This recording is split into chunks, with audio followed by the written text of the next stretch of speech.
নমস্কার বন্ধুরা, Surajit food and ব্লকে আপনাদের সকলকে স্বাগত। আজকে তৈরি করছি ভোগের পায়েস, যার সঙ্গে থাকবে অনেক ধরনের টিপস এবং ট্রিক্স। চলুন দেখা যাক তাহলে।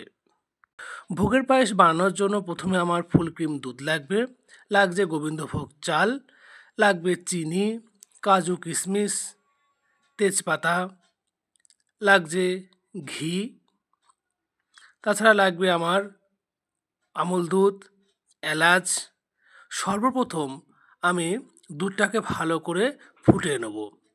এরপর গোবিন্দভোগ চালের মধ্যে 1 চামচ মতন ঘি দিয়ে চালটা ভালো করে মাখিয়ে নিতে হবে এবং ভালো করে মাখানো চাল তারপর ফুটন্ত দুধের মধ্যে ঢেলে দিতে হবে।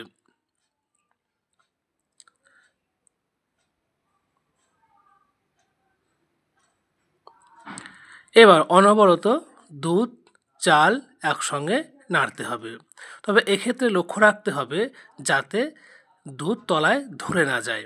তার জন্য পায়েস কিন্তু বারবারই কিন্তু নাড়তে হবে। তারপরে আমি 2টো তেজপাতা যোগ করে দিয়ে পুনরায় আবার নাড়া শুরু করলাম। পাশের ক্ষেত্রে একটা জিনিস মাথায় রাখতে হবে, নাড়া বন্ধ করলে হবে না, অর্থাৎ নাড়াতেই পায়েস কিন্তু অনেকটা সুস্বাদু এবং টেস্টি কিন্তু হয়ে যায়। যাক, অনবরত নাড়তেই চললাম যাতে দুধ তলায় লেগে না যায়।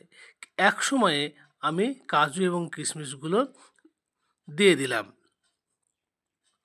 তারপরে পায়েসটাকে ঘন করার জন্য আমি যে গুঁড়ো দুধ রেখেছিলাম সেই দুধে সামান্য গরম জল মিশিয়ে দুধটাকে ভালো করে লিকুইড করে নিলাম, বা একটা ভালো মোটা একটা ঘনত্বের ব্যাটার কিন্তু এটা করে নিলাম।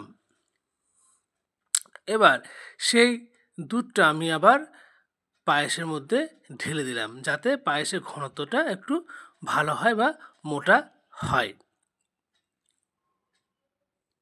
এবার তারপরে একটু নেড়ে নেব।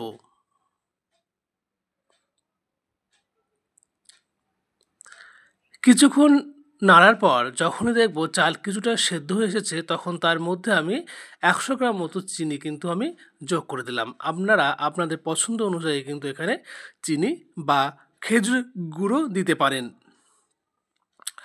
এরপর নাড়তে নাড়তে একসময় দেখছি আমার পায়েস হয়ে এসছে, আর পায়েস আমি এরকমই পাতলা রাখবো, কারণ পরবর্তী সময় কিন্তু পায়েস জমে যাবে। পায়েস হয়ে যাওয়ার মুখে আমি ছোটো এলাচদের গুঁড়ো দিয়ে নামিয়ে বাটিতে তুলে ভোগের জন্য রেডি করে নিলাম। আমি 1 কেজি দুধ এবং 100 গ্রাম চাল ব্যবহার করেছি এখানে। এই পায়েস রেখে দিলে পরবর্তী সময়ে কিন্তু জমে একদম শক্ত হয়ে যাবে, তাই পায়েস যখন রান্না করবে একটুখানি পাতলা করে রান্না করতে হবে। আমার রেডি হয়ে গেল ভোগের পায়েস। পাশে থাকবেন। নমস্কার।